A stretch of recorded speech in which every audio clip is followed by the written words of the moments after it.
उत्तर प्रदेश के गाजियाबाद में हेता नाम की एक गौशाला है। हमने पिछले वीडियो में आपको इस डेयरी से जुड़ी सारी खासियतों के बारे में दिखाया है। डेयरी फार्मिंग कर अगर कमाई का जिक्र हो तो आप जान लेते हैं कि यहाँ मिल्क प्रोडक्ट, गोबर और गौमूत्र बेचकर कमाई की गई होगी। इसके अलावा अगर डेयरी में जॉब का स्कोप देखें तो गौपालक जैसे दूध दुहने वाले, पशुओं को चारा और पानी देने वाले लोग ही रखे जाते हैं। लेकिन ये डेयरी शायद देश की सबसे अनोखी दूध डेयरियों में शामिल होगी, जहां 100 से लेकर 120 लोग काम करते हैं, वो भी इनका बाकायदा सिलेक्शन होता है। आइए जान लेते हैं कि यहाँ काम करने वाली छात्राओं ने अपनी जॉब को लेकर क्या जानकारी दी है।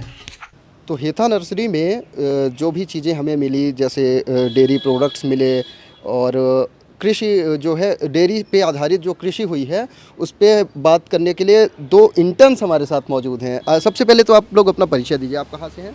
सर मेरा नाम प्रियंका है और मैं उत्तराखंड की वैसे निवासी रहने वाली हूँ, पर अभी फ़िलहाल मैं आगरा में रह रही हूँ। आप क्या काम करते हैं, पढ़ाई करते हैं? जी अभी मतलब मैं पास आउट हो गई हूँ, यहाँ मेरा प्लेसमेंट हुआ है।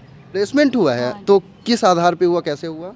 सर मतलब सर आए थे उधर और हमारा इंटरव्यू हुआ, जीडी हुआ, तो उसके थ्रू मतलब सेलेक्ट हुए बच्चे और फिर हम लोग यहाँ पे आए हैं। मतलब जिसे सामान्य बोलचाल भाषा में कैंपस सिलेक्शन कहते हैं। हाँ जी सर, बिल्कुल वही कैंपस हुआ। सिलेक्शन से। हाँ, तो इंटरेस्ट की बात कीजिए। आपकी एज काफ़ी कम लग रही है। इस उम्र में लोग डॉक्टर, इंजीनियर, पायलट या सिविल सर्विसेज में जाना पसंद करते हैं। आप एग्रीकल्चर से जुड़ना पसंद कर रहे हैं, ये इंटरेस्ट कैसे जगा?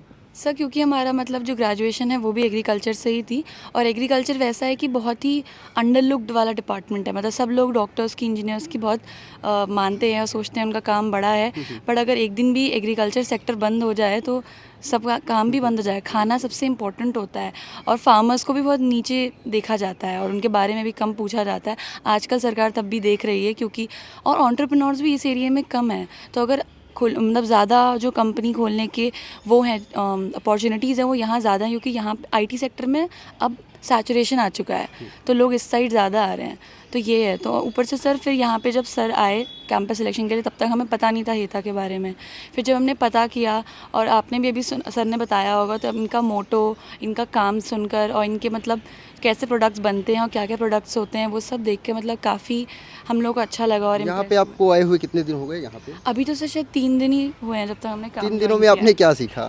3 दिन मैं वैसे प्रोडक्शन डिपार्टमेंट में हूँ, प्रोडक्शन लीड सुपरवाइज़र के तौर पे आई हूँ, बट अभी फ़िलहाल मैं मतलब ग्राउंड वाला काम सीख रही हूँ। जो प्रोडक्शन डिपार्टमेंट में पैकेजिंग हो गया, लेबलिंग, स्टॉक मेंटेन करने का काम हो गया, ये ऑर्डर लेना, ऑर्डर कितना जा रहा है, तो वही सब हम लोग देखते हैं। आप अपनी एज ग्रुप के बच्चों को एग्रीकल्चर से जुड़ने की सलाह देंगी? कुछ प्रॉफिट है या क्या है ऐसा?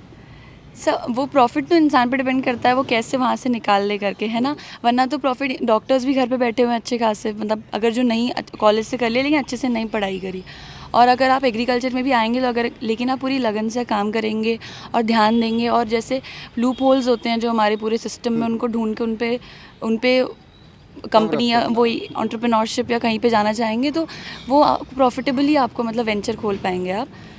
थैंक यू प्रियंका, आपने बहुत सारी बातें बताई जो यूथ के लिए बहुत इंपॉर्टेंट है। आपका नाम क्या है मैम? नमस्ते सभी को, मेरा नाम साक्षी है। तो साक्षी, आप क्या काम करते हैं यहाँ पे? सर मेरा डिपार्टमेंट सेल्स एंड मार्केटिंग का है। हाँ। तो सर अभी मतलब 2 दिन हमारी ट्रेनिंग हुई है और हमें ये प्रोडक्ट्स के बारे में बताया है और हमें ये चीज़ बताई है कि कस्टमर से कैसे इंटरेक्ट करना है और फीडबैक्स लेनी है उनसे, जिससे हम कंटिन्यूस इम्प्रूव कर सकें। आपने पढ़ाई किस चीज़ की है, क्या किया है आपने यहाँ तक आने के लिए? सर मैंने बीएससी ऑनर्स एग्रीकल्चर किया है और अभी मेरी जस्ट ग्रेजुएशन कंप्लीट हुए जीवी Pant university of agriculture and technology से। और सर ये हमारा ऑन कैंपस प्लेसमेंट था, तो उसी के कुछ मतलब हमारी 10 दिन हुए हैं ग्रेजुएशन कंप्लीट हुए और हम यहाँ पे हैं। चलिए देखिए, वीडियो तो हमने किसी और हेडिंग, टाइटल और पर्पस के साथ बनाया था कि ये डेयरी से निकले हुए प्रोडक्ट्स क्या हैं, लेकिन हमें एक बहुत अच्छी स्टोरी ये मिली कि इस फील्ड में भी जॉब अपॉर्चुनिटीज़ बहुत ज़्यादा हैं और यंग लोग आ रहे हैं। तो जैसे प्रियंका और साक्षी यहाँ पे हायर हुई हैं, मतलब पढ़ाई लिखाई करने के बाद जैसे किसी कॉरपोरेट कंपनी में किसी की जॉब लगती है, बिल्कुल उसी तरह से इनकी भी हायरिंग हुई है। तो क्या आप बाकी लोगों को सलाह देना चाहेंगी साक्षी, इससे जुड़ने की?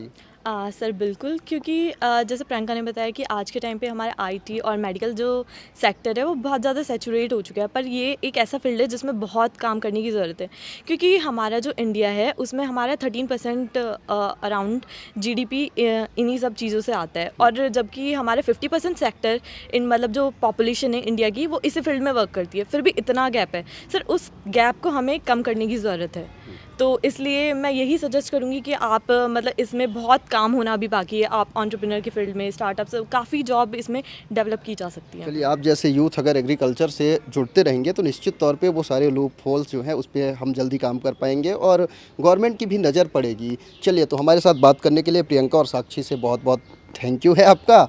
और ऐसे ही दिलचस्प, अनोखी और एग्रीकल्चर, एनिमल हस्बेंड्री से जुड़ी चीज़ों को जानने के लिए देखते रहें किसान तक।